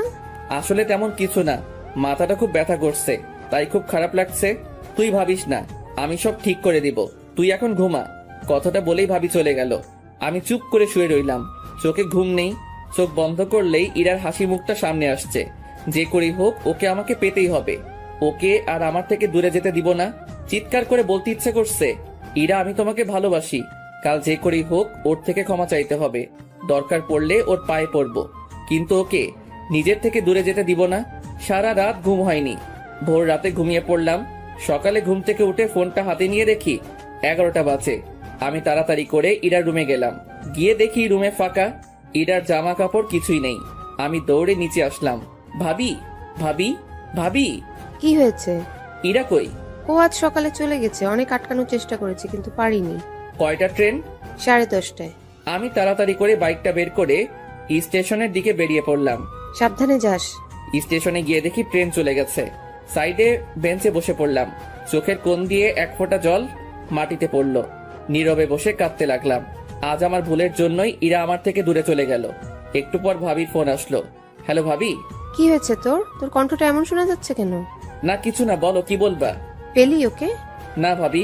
আচ্ছা তুই বাসায় আয়, তোর সাথে কথা আছে। আচ্ছা আমি এক্ষুনি আসছি। বাইকটা নিয়ে বাসার দিকে যেতে লাগলাম। মুখের সামনে শুধু ইরার ছবিটা ভেসে উঠছিল। তখনই হঠাৎ করে কোথা থেকে যেন একটা রিক্সা বাইকের সামনে চলে আসে। আমি কন্ট্রোল সামলাতে না পেরে বাইকটা রিক্সার সাথে লাগাই দেই। চোখ খুলে দেখি মাথায় হাত আর পায়ে ব্যান্ডেজ। ভাবি সাইডে বসে আছে। ভাবি তোমরা এখানে? আর বাইকটা ঠিক আছে তো? তোর অ্যাক্সিডেন্ট করার পর একজন তোর ফোন দিয়ে আমাদেরকে ফোন করে হাসপাতালে আসতে বলে। আজ যদি তোর কিছু হয়ে যেত তাহলে আম্মুকে মুখ দেখাতাম কেমন করে? কিছু হয়নি তো? কিছু হয়নি। তুই জানিস তোর মাথায় হাতে পায়ে কয়টা সেলাই পড়েছে? থাক, সেটা বলার দরকার নেই। চুপচাপ শুয়ে থাক, বিকালে তোকে বাসায় নিয়ে যাব। ভাবি বাইরে চলে গেল। বিকেলে বাসায় গেলাম। আমি স্বাভাবিকভাবে হাঁটতে পারতেছি, কিন্তু হাঁটটার জন্য একটু সমস্যা হচ্ছে। রাতের বেলায় ছাদে বসে আছি। আকাশে তারার মেলা, হাজারো তারার ভিড়ে চাঁদটাকেই দেখছি। একটু পর কেউ পিঠে হাত দিল। পিছনে তাকিয়ে দেখি ভাবি দাঁড়িয়ে। ভাবি তুমি এখানে? এত রাতে এখানে মন খারাপ হয়ে বসে আছিস কেন? এখনো বলবি তোর কিছু হয়নি? আসলে ভাবি। ঠিক আছে, যদি আমাকে আপন না ভাবিস তাহলে বলতে হবে না। ভাবি আমি ইরাকে ভালোবাসি, আর আমরা একে অপরকে অনেকদিন ধরেই চিনি। সেটা আমি, আম্মু, তোর ভাইয়া, আব্বু সবাই জানি। এরা আমাদের সব বলেছে। সেদিন কি হয়েছে সেটা বল। সেদিনে সব কথা ভাবিকে খুলে বললাম। বুঝলাম, এটা শুধু ভুল বুঝাবুঝি। আসলে আমার বোনটা রাগ আর অভিমানটা একটু বেশি, বুঝলি? সেটা অনেক আগে বুঝে গেছি। আচ্ছা আমি দেখি কি করা যায়, কিন্তু এরকম মন খারাপ করে বসে থাকা চলবে না। যা রুমে গিয়ে রেস্ট নে। এইভাবে 5 দিন কেটে গেল। মাথা হাত পায়ে সেলাই খুলে ফেললেও দাগগুলো রয়ে গেছে। সকালে ভাবির ডাকে ঘুম ভাঙলো। ইমন, তাড়াতাড়ি উঠে ফ্রেশ হয়ে রেডি হয়ে নিচে আয়। কেন? আজ তুই, আমি আর তোর ভাইয়া আমাদের বাসায় যাব। ভাবির কথাটা শুনে আমার খুশির সীমানা ছিল না। ভাবিকে গিয়ে জড়িয়ে ধরলাম। থ্যাংক ইউ ভাবি, তুমি দুনিয়ার বেস্ট কিউট ভাবি। হয়েছে, আর পাম দিতে হবে না, তাড়াতাড়ি নিচে আয়। তুমি 2 মিনিট ওয়েট করো, আমি 1 মিনিটে আসতেছি। আমি তাড়াতাড়ি ফ্রেশ হয়ে রেডি হলাম। তারপর নিচে আসলাম। নাস্তা করে বসে আছি। কিছুক্ষণ পর ভাইয়া আসলো। কি রে, ব্যাগ গোছানো শেষ? কতক্ষণ আর সময় লাগবে? ভাবি কই? প্রায় 20 মিনিট পর ভাবি রেডি হয়ে আসলো। এতক্ষণ লাগে? হয়েছে, তোর তো আর তর্স হয়েছে না। কেন? আচ্ছা তুমি আরেকটু ময়দা মেখে আসো, আমরা দাঁড়িয়ে আছি। ওই ছাগল, আমি কোনদিন ময়দা মাখছি? প্রতিদিনই তো মাখো। দাঁড়া, তোর মার হয়নি অনেকদিন। তোমরা ঝগড়া বাদ দিয়ে চলো তো। এমনিতেই তোমার ময়দা মাখতে অনেক সময় চলে গেছে, আর দেরি করলে ট্রেন মিস। ভাবি রাগ করছো কেন? ভাইয়া তো মজা করে বলছে। আমি তো জানি তুমি আটা সুন্দরী না। আমার ভাবি দেখতে অনেক কিউট। ঠিক আছে, তুই বলছিস বলে যাচ্ছি, না হলে ওর আজ খবর করে দিতাম। ভাবির কথা শুনে ভাইয়ার মুখটা একদম চুপসে গেল। এবার চলো, না হলে দেরি হয়ে যাবে। চল। তারপর একটা অটো নিয়ে স্টেশনে গেলাম। কিছুক্ষণ পর ট্রেন আসলো। আমার তো আর তর্স হইছে না, কখন যে পৌঁছাবো কে জানে। আমার ব্যাপারটা হয়তো ভাবি বুঝতে পারছে, তাই বারবার আমার দিকে তাকিয়ে মুচকি মুচকি হাসছে। কি হলো, হাসছো কেন? না এমনি, তবে একটা কথা বলে দেই, আর 1 ঘন্টা লাগবে যেতে, তাই বারবার টাইম দেখা বন্ধ কর। কি 1 ঘন্টা? কেন, তুই কি 2 ঘন্টা শুনতে চাচ্ছিলি? আরে না, আমি তো ভাবছিলাম আধা ঘন্টা। আর বাবা রে বাবা, কি প্রেম পাগল দেবর আমার। দূর, তোমাদের যত সব আলতু ফালতু কথা। থাকবোই না আর এখানে। কথাটা বলার পর সিট থেকে উঠে ট্রেনের দরজার কাছে এসে দাঁড়িয়ে রইলাম। ইরা আর আমার কেটে যাওয়া দিনগুলোর কথা ভাবতে লাগলাম। এসব কথা ভাবতে ভাবতে হঠাৎ কাঁধে কার যেন হাত পড়লো। পিছনে তাকিয়ে দেখি ভাইয়া। আর কতক্ষণ দাঁড়িয়ে থাকবি? আমরা তো প্রায় এসে পড়ছি। তাড়াতাড়ি চল। চলো। কিছুক্ষণ পর স্টেশনে আসলো। স্টেশন থেকে বেরিয়ে 2টা রিক্সা নেওয়া হলো। একটাতে ভাবি আর ভাইয়া, আরেকটাতে আমি।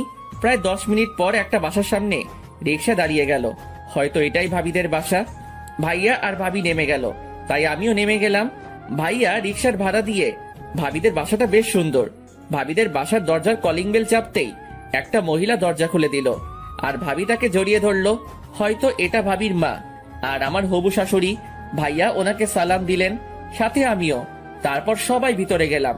ইরা, ইরা, দেখ কারা এসেছে। একটু পর ইরা নেমে আসলো। চোখের নিচে কালো দাগ, মুখ চোখ শুকিয়ে গেছে, হয়তো সারা রাত ঘুমায় না। কেমন আছেন দুলা ভাই? ভালো আছি, তুই কেমন আছিস আপু? আমি তো ভালো আছি, কিন্তু তুই হয়তো ভালো নেই। চেহারার একই অবস্থা করেছিস বলতো।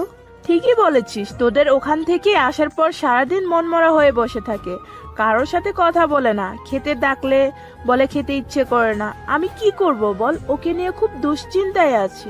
আচ্ছা ঠিক আছে, তুমি টেনশন নিও না, এখন আমি এসে গেছি না, সব ঠিক করে দিব। ইরা, ইমনকে দোতলা রুমটা দেখিয়ে দে। এতক্ষণ পর ইরার চোখ আমার উপর পড়লো, কিছুক্ষণ আমার দিকে তাকিয়ে রইলো, তারপর আবার মাথা নিচু করলো, তারপর সামনের দিকে হাঁটতে লাগলো। আমি ওর পিছন পিছন হাঁটতে লাগলাম। কিছুক্ষণ পর একটা রুমের সামনে গিয়ে দাঁড়ালো।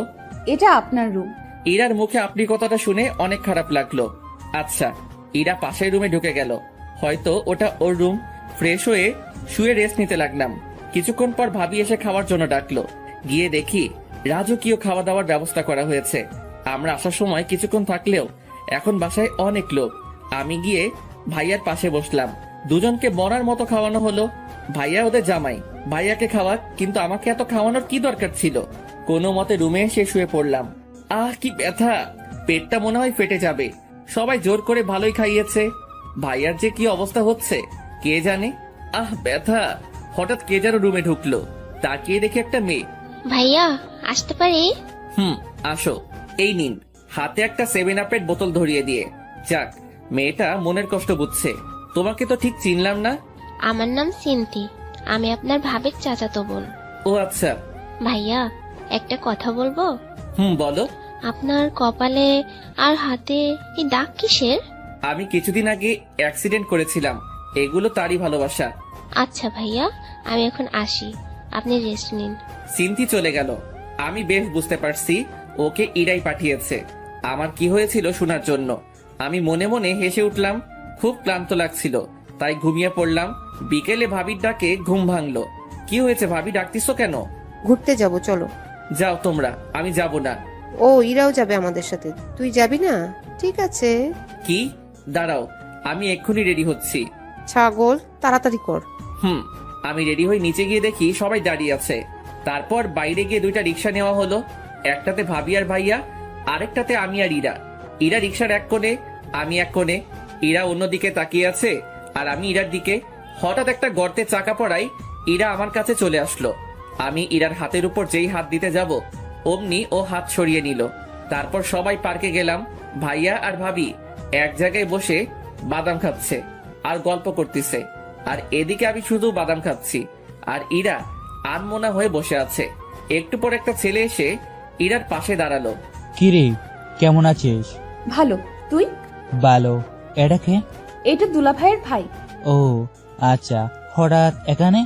এমনি ঘুরতে আসলাম। ছেলেটি ইরা আর আমার মধ্যে বসে আছে, ইরার সাথে গল্প করতে লাগলো। আমি চুপচাপ ওদের কথা শুনতে লাগলাম। ইরা এতক্ষণ চুপ করেছিল, কিন্তু এখন ছেলেটার সাথে হেসে কথা বলছে। এটা দেখে মাথায় রক্ত উঠে গেল। মনে হচ্ছে ছেলেটাকে উড়াধুরা দেই, কিন্তু কি করব, ইচ্ছা থাকলেও উপায় নেই। ভাইয়া ভাবি দেখলে খারাপ ভাববে। তখনই দেখলাম একটা মেয়ে দূরে বসে একলা ফোন টিপতেছে। দাঁড়াও, আমাকে ডাকানো, এবার দেখাচ্ছি। আমি ওদের ওখান থেকে উঠে মেয়েটার কাছে আসলাম। কারোর জন্য অপেক্ষা করছেন? কেন বলুন তো? না, একা বসে আছেন তাই বললাম। একা বসে থাকলে কি কারোর জন্য অপেক্ষা করা হয়? আসলে সেটা না, কিন্তু এখানে তো কেউ একা আসে না, তাই বললাম আর কি। ও, তাহলে আপনিও একা আসেননি? একা আসিনি সেটা ঠিক, কিন্তু একাই আছি। আপনার কথা ঠিক বুঝলাম না। অত বুঝে কি হবে বলেন তো, আমি ইমন। নিশি। আমার কথার উত্তরটা কিন্তু পেলাম না। কোনটা? এই যে কারোর জন্য অপেক্ষা করছেন কিনা। না, তেমন কেউ নেই। ও, আপনার কেউ আছে? জি আছে। কে সে? ওই যে দেখছেন একটা ছেলের পাশে একটা মেয়ে বসে আছে, ওইটা। মানে আপনার গার্লফ্রেন্ড আরেকজনের সাথে বসে কথা বলছে আর আপনি এখানে বসে আছেন, ব্যাপারটা ঠিক হজম হলো না। সে অনেক কাহিনী, অন্য একদিন বলবো। ফ্রেন্ডস। ফ্রেন্ডস। আমি রিয়ার সাথে গল্প করতে লাগলাম। এদিকে ইরা রিয়াদ। কিরে, কি হলো? ওদিকে কি দেখছিস? কিছু না। তোর কি হয়েছে বলতো? আছে, চলো বাসায় যাব এক্ষুনি। একটু পর যাই, তুই বস এখানে। বলছি না বাসায় যাব, তাড়াতাড়ি উঠ। দুলা ভাই উঠেন তো। আচ্ছা, ইরা যখন বলছে চলো, চলে যাই। কিন্তু ইমন কই? কথা বলা শেষ হলে চলুন বাসায় যাব। আচ্ছা চলো। আমি নিশিকে বলে চলে আসলাম। আসার সময় অবশ্য ওর নাম্বারটা নিয়ে এসেছি। বাসায় আসলাম। আসার সময় অবশ্য ইরার মুখটা দেখার মতো ছিল। মাঝে মাঝে আমার দিকে রাগি লুকে তাকাচ্ছিল, মনে হচ্ছে চোখ দুটো দিয়ে খেয়ে ফেলবে। বাসায় এসে ফ্রেশ হয়ে নিচে গেলাম। সবাই একসাথে খাওয়া দাওয়া করলাম। ইরাও ছিল সাথে। রাতে ঘুম আসছিল না, তাই ছাদে গিয়ে দাঁড়ালাম। পকেট থেকে একটা সিগারেট বের করে ধরলাম আর রাতের আবহাওয়াটা উপভোগ করতে লাগলাম। সিগারেট খাওয়াটা আমার নেশা না। দিনে 1টা থেকে 2টা আর না খেলে নাই। হঠাৎ একটু পর কারো পায়ের আওয়াজ পেলাম। সিগারেটটা লুকিয়ে ফেললাম। ইরা ছাদে উঠলো। সিগারেটটা দূরে ফেলে দিতে চাইলাম, কিন্তু দিলাম না। দেখি ও কি করে। ইরা ছাদের এক কোণে চলে গেল। আমি ওখানে দাঁড়িয়ে সিগারেট খেতে লাগলাম। এটা কি আপনার বাসায় যে এখানে সিগারেট খাচ্ছেন? না, কেন? এখানে সিগারেট খাওয়া বারণ নাকি? হ্যাঁ বারণ। আর এই ছাদে যাত্রার আশা এলাও না। এক্ষুনি নেমে যান। তাহলে যাত্রারের মধ্যে পড়ি। হ্যাঁ, আমার তো সেটাই মনে হচ্ছে। ও ভালো তো, কথায় ভালোই বিষ ঢালতে শিখে গেছো। যাই হোক, আমি নেমে যাচ্ছি। কথাটা বলেই নিচে চলে আসলাম। ইরাদের বাসার পাশে একটা চায়ের দোকান আছে। ভাবিকে বলে ওখানে গেলাম। গিয়ে একটা সিগারেট কিনে খেতে লাগলাম। ইরা ছাদ থেকে আমার দিকে তাকিয়ে আছে। অন্ধকারে ওকে দেখতে না পেলেও চাঁদের আলোয় ওর ছায়াটা ঠিকই দেখা যাচ্ছে। সিগারেটের ধোঁয়ায় ইরার দেওয়া বিষগুলোকে মন থেকে বের করার চেষ্টা করতে লাগলাম। কিছুক্ষণ পর বাসায় ঢুকলাম। ভিতরে ঢুকে দেখি ইরা দাঁড়িয়ে। ওর মুখোমুখি না হয়ে রুমে চলে গেলাম। গিয়ে শুয়ে পড়লাম। কোনোভাবেই হার মানলে চলবে না, পুরো চেষ্টা করতে হবে। কোনো মতেই আমি ইরাকে আমার জীবন থেকে আলাদা হতে দিব না। এসব ভাবতে ভাবতে ঘুমিয়ে পড়লাম। সকালে ঘুম থেকে উঠে ফ্রেশ হয়ে নিচে গেলাম। ভাইয়া নাস্তা করছে। পাশে সিনথিয়া আর ইরাও আছে। আমি গিয়ে সিনথির পাশে বসলাম। আমি আমার মতো খেতে লাগলাম। এর মধ্যে সিনথি আমার কানের কাছে আসলো। ভাইয়া, আপনি আর আমি আজ ঘুরতে যাব। পাশ থেকে কথাটা হয়তো ইরা শুনতে পেল। ইরা সিনথির দিকে রাগি লুকে তাকালো। ওর চোখ দেখে সিনথির যায় যায় অবস্থা। এত কথা কিসের? খাওয়ার সময় যা। আর ওকে খেতে দে আগে। উপরে যা। সিনথি ভয় পেয়ে উপরে পালালো। ইরা আমার দিকে একবার তাকিয়ে উঠে গেল। ওর চোখ দিয়ে মনে হয় আগুন ঝরছে। সারাদিন ইরার সাথে কোনো কথা হয়নি। বিকেলে বাজারে যাওয়ার জন্য বের হলাম। তখনই সিনথি আসলো। ভাইয়া কই যান? একটু মার্কেটে যাব। ও, আমিও যাব, চলুন। আমার কিছু কেনাকাটা করার আছে। আমি আর সিনথি বেরিয়ে পড়লাম। মার্কেটে গিয়ে সিনথি কেনাকাটা করতে লাগলো। তখনই একটা শপে একজোড়া পাইল দেখে খুব পছন্দ। আমি পাইলগুলো ইরার জন্য কিনে নিলাম। ইরার পাইল অনেক পছন্দ। আমরা মার্কেট থেকে বেরিয়ে আসবো, তখনই দেখলাম ইরা মার্কেটের ভিতরে যাচ্ছে। ভাবলাম এক্ষুনি পাইলগুলো ওকে পরিয়ে দেই, তাই ওকে ডাকতে লাগলাম। কিন্তু ও না শোনার ভান করে চলে যেতে লাগলো। আমি দৌড়ে গিয়ে ওর হাতটা ধরলাম। কি হলো, কি হলো? এতক্ষণ ধরে ডাকছি, শুনতে পাচ্ছ না? জানোয়ার, রাস্তাঘাটে মেয়েদের দেখলে হাত ধরার ইচ্ছে হয়? কুত্তা, বাবা মা শিক্ষা দেয়নি? তোর মতো ছেলেদের জন্মের ঠিক নেই, সেই জন্য তোরা এমন করিস। আর একদিন যদি দেখি তাহলে বুঝতে পারবি। কথাগুলো বলে ইরা চলে গেল। আমি ওখানে দাঁড়িয়ে রইলাম। আশেপাশে সব মানুষ সবাই আমার দিকে তাকিয়ে আছে। অজান্তেই চোখ দিয়ে পানি পড়তে লাগলো।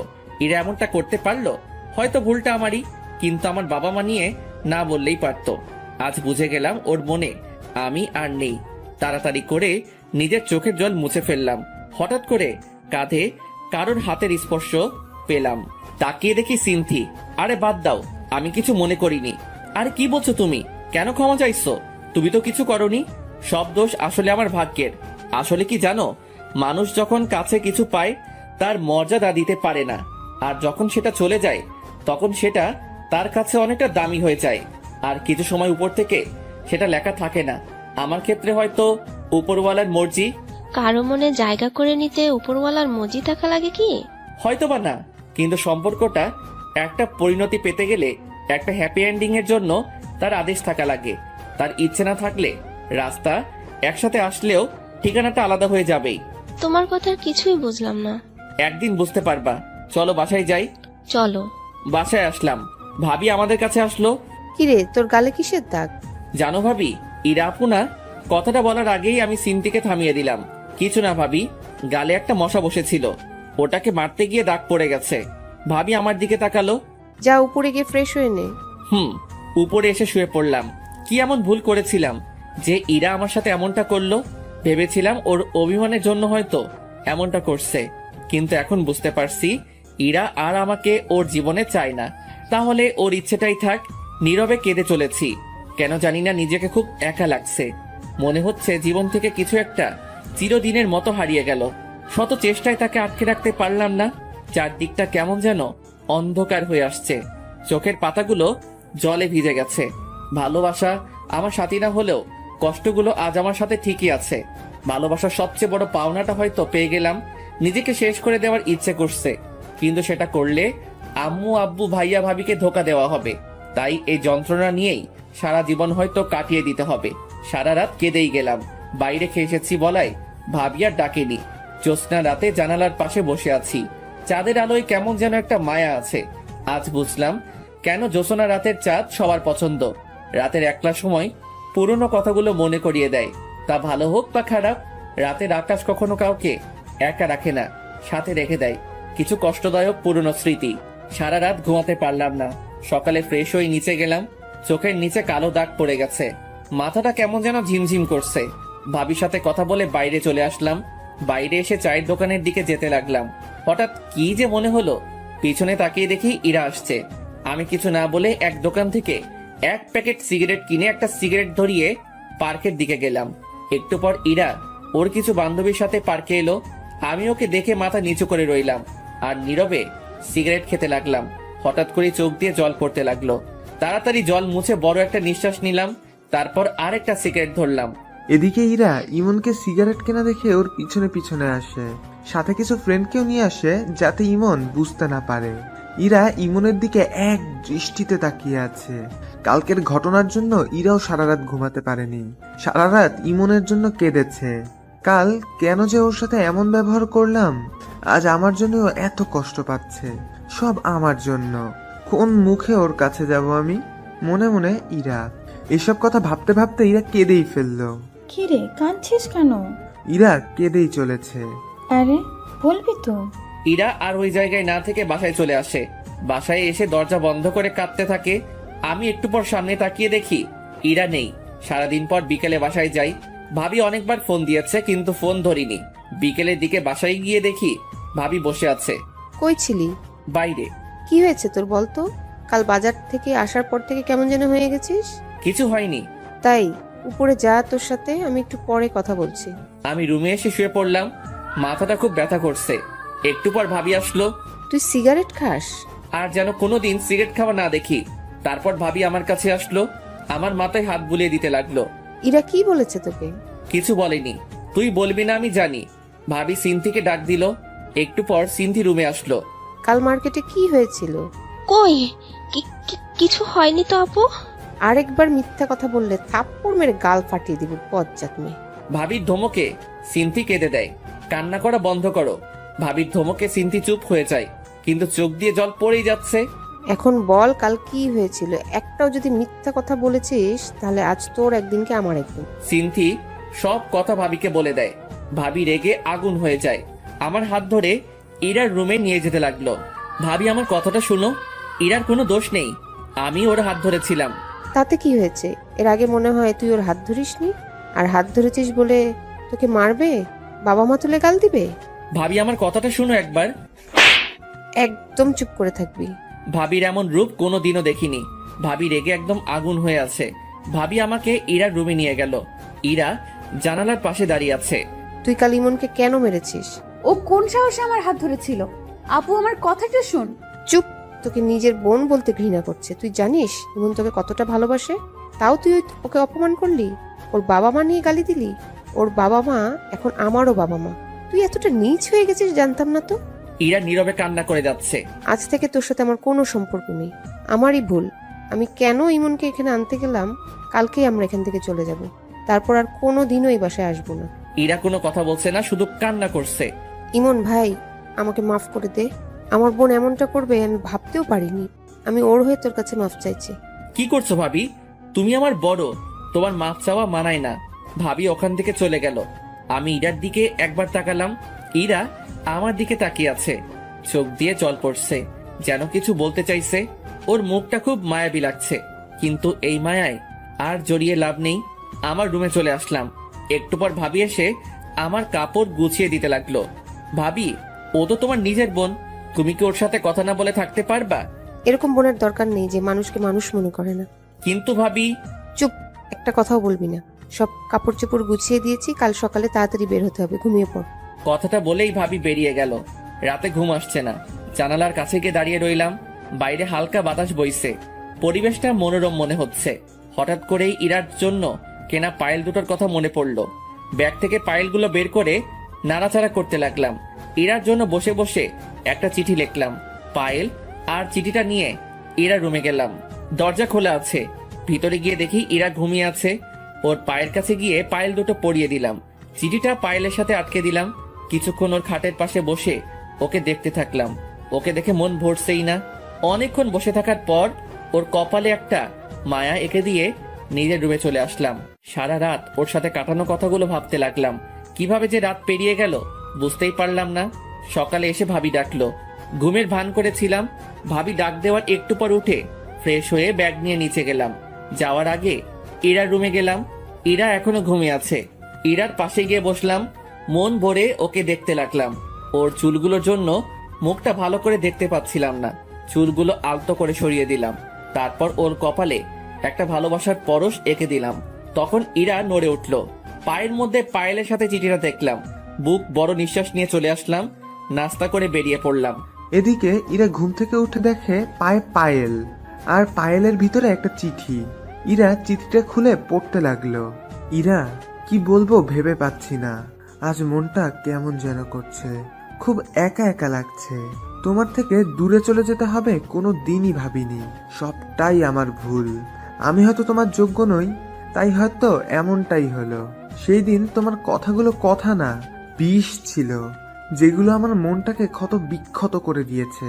তোমাকে ভালোবাসার আমার কাছে কোনো কারণই ছিল না, আর ভুলে যাওয়ারও কোনো কারণই নেই। তাই তোমাকে কোনো দিনও ভুলতে পারবো না। কিন্তু তুমি আমার থেকে ভালো কাউকে পেলে হয়তো আমাকে ভুলে যাবে। আর আমাকে দেখে যেন পুরনো কথা না মনে পড়ে, তাই আমি তোমার সামনে আর কোনো দিনও আসবো না আমার ভালোবাসা নিয়ে। আসবো না সেটা নিয়ে, চিন্তা করো না। পায়েলগুলো দেওয়ার জন্যই সেই দিন তোমার হাতটা ধরেছিলাম, আর সেদিনই বুঝতে পেরেছিলাম তোমার হাত ধরার ক্ষমতা আমার কোনো দিনই হবে না। পায়েলগুলো তোমার জন্যই কিনেছিলাম, তাই রেখে দিলে খুশি হব। ভেবে নিও এটা তোমার কাছে আমার শেষ চাওয়া। ভালো থেকো। আর আমার জন্য তোমার আর ভাবির সম্পর্কটা খারাপ হলো, তার জন্য আমি অনেক দুঃখিত। আশা করি আমার থেকে ভালো কাউকে নিজের জীবনে পাবে, যে আমার মতন জানোয়ার হবে না। ইতি ইমন। ইরা চিঠিটা নিয়ে বুকে জড়িয়ে কাঁদতে লাগলো। জীবনের সবচেয়ে বেশি যাকে ভালোবাসতাম সে আজকে দূরে চলে গেল। কি করে বাঁচবো আমি? আমার আর বেঁচে থাকার অধিকার নেই। কেন বাঁচবো আমি? আর কার জন্যই বা বাঁচবো? আমি, ভাবি আর ভাইয়া স্টেশনে বসে আছি। 30 মিনিট ধরে ট্রেন আসতে দেরি হচ্ছে। একটু পর ভাবির ফোনে একটা কল আসে। কিছুক্ষণ কথা বলার পর ভাবি চিৎকার দিয়ে ওঠে, ইমন ইরানা সুইসাইড করার চেষ্টা করছে। কি বলছো? ইরা কোথায় এখন? আম্মু ওকে হাসপাতালে নিয়ে গেছে। তাড়াতাড়ি চলো। আমরা সবাই হাসপাতালে গেলাম। অজান্তেই চোখ দিয়ে জল বেয়ে পড়তে লাগলো। ভাবি আমার কাছে আসলো। কাঁদিস না ভাই আমার। ভাবি, পাগলিটার কিছু হয়ে গেলে আমি যে বাঁচতে পারবো না। আমি তো ওর ভালো থাকার জন্য ওর থেকে দূরে যেতে চেয়েছিলাম, কিন্তু ও যে এমনটা করবে। ভাবি, ওর কিছু হবে না তো? আমি ওর কাছে যাব ভাবি। একটু পর ডাক্তার চেক আপ করছে, তুই চুপটি করে বস, আমি আসতেছি। ভাবির কথা শুনে কিছুটা হলেও স্বস্তি পেলাম। কিছুক্ষণ পর ডাক্তার বের হলেন। সবাই দেখা করতে গেল। ভাবি আমাকে আগে যেতে বলল, কিন্তু আমি সবার পরে গেলাম। ইরা শুয়ে আছে। আমি রুমে ঢুকতেই আমার দিকে তাকিয়ে মুখ ঘুরিয়ে নিল। আমি ওর পাশে গিয়ে বসলাম। হাতে ব্যান্ডেজ করা, দুজনেই চুপচাপ। ইরা অন্যদিকে মুখ ঘুরিয়ে আছে। আমি ওর হাতের উপর হাত রাখলাম। ইরা চুপচাপ। দুজনের মুখে কোনো কথা নেই। কি বলবো ভেবে পাচ্ছি না। না, ওকে একটু রাগিয়ে দেখি। আমি কি চলে যাব? আসতে কি বলছে? কেউ বলেনি। নির্লজ্জ এর মতো চলে আসছি। এখন ফিরে যাই। যা, চলে যা, লাগবে না তোকে।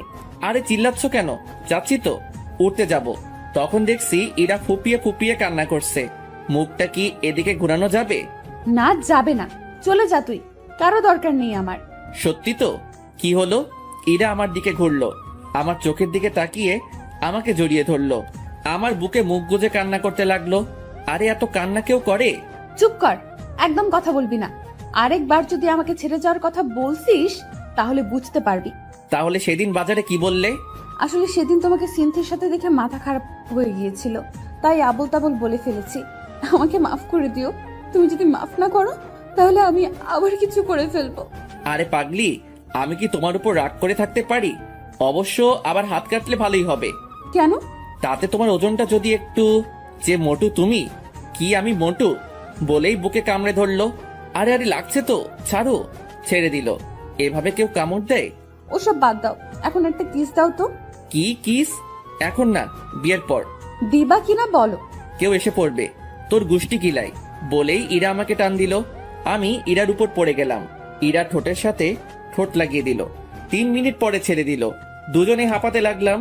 ইরা আবার ঠোঁটের সাথে ঠোঁট লাগিয়ে দিল। এভাবে 3 বার কিস করলো। শেষমেশ ওকে ধাক্কা দিয়ে নিজের থেকে ছাড়িয়ে নিলাম। ইরা মুচকি মুচকি হাসতে লাগলো। আমি হাঁপাচ্ছি। এমন বারবার কেউ কিস করে? আমি করি। এখনই দম বন্ধ হয়ে যেত। হয়েছে, ঢং বাদ দাও। আমি ইরার পাশে বসলাম। বিকেলের দিকে ইরাকে বাসায় আনা হলো। গাড়ি থেকে নামার সময় ইরা ডাক দিল, কি বলছো ভাইয়া, ভাবি আছে তো? নিয়ে যাবে কিনা বল। ভাবি তখন আমার কাছে আসলো।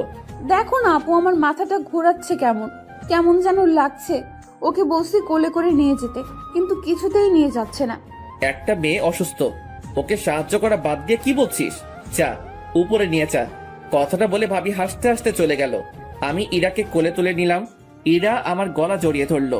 ইরাকে ওর বেডে শুইয়ে দিলাম। আমার পাশে শুয়ে পড়ো। না না, সবাই কি ভাববে? বলছি না শুয়ে পড়ো। ইরা জোর করে ওর পাশে শোয়ালো। আমার বুকে মাথা গুজে চুপ করে রইলো। কিছুক্ষণ পর, ইমন, হুম, একটা কিস করি। না করি না। এখন না, এখন ঘুমাও। তাহলে মাথায় হাত বুলিয়ে দাও। আমি ইরার মাথায় হাত বুলিয়ে দিতে লাগলাম। কিছুক্ষণ পর ইরা ঘুমিয়ে পড়লো। রাতে ইরাকে খাইয়ে দিলাম। রাতেও ইরা ওর পাশে জোর করে শোয়ালো। ভাবিকে বললাম। ভাবি বলল, ইরা অসুস্থ, ওকে একা রাখা ঠিক হবে না। ভাইয়াও ভাবি সাথ নিল। মাঝরাতে, ইমন শুনছো? কি হলো? ছাদে যাব, চলো। রাত 1টা বাজে। এখন ছাদে গিয়ে কি করবা? চাঁদ দেখবো, চলো না। কাল গেলে হয় না? না হয় না, চলো এক্ষুনি। চলো। আরে আরে, আমি হাঁটতে পারবো না, কোলে নিয়ে যাও। ইরাকে কোলে করে ছাদে নিয়ে গেলাম। দুজনে দোলনায় বসলাম। ইরা আমার কাঁধে মাথা রাখলো। মুহূর্তটা চাওয়ার কিছু ছিল না। মনে হয় সময়টা এখানে থেমে যাক, আমাদের এই মুহূর্তে। ইমন, আবার কি হলো? আর ছেড়ে যাবে না তো? যতদিন পর্যন্ত উপরে যে আছে তার ডাক না পড়ছে, ততদিন পর্যন্ত আমি তোমার পাশে আছি। একটা কথা বলবো। বলো। একটা কিস দিবা? আবার দিবা না? যাও, তোমার সাথে কথা নাই। আরে বলছি দিব না। তাহলে দাও। ইরার কপালে একটা মায়া এঁকে দিলাম। এরকম করে কেউ কিস দেয়? তাহলে কেমন করে দেয়? তারাও দেখাচ্ছি। ইরা আমার কাছে আসলো। ইরার নিঃশ্বাসের শব্দ স্পষ্ট শুনতে পাচ্ছিলাম। ইরার ঠোঁট আমার ঠোঁটের কাছাকাছি। কেমন যেন একটা অদ্ভুত অনুভূতি কাজ করতে লাগলো। ইরার ঠোঁট দুটো আমাকে টানছে মনে হচ্ছে। ইরার ঠোঁটের সাথে ঠোঁট লাগিয়ে দিলাম। ইরা আমাকে জড়িয়ে ধরলো। কিছুক্ষণ পর ছেড়ে দিলাম। ইরা আমার কোলে মাথা রাখলো। দুজনে চন্দ্রবিলাস করতে লাগলাম।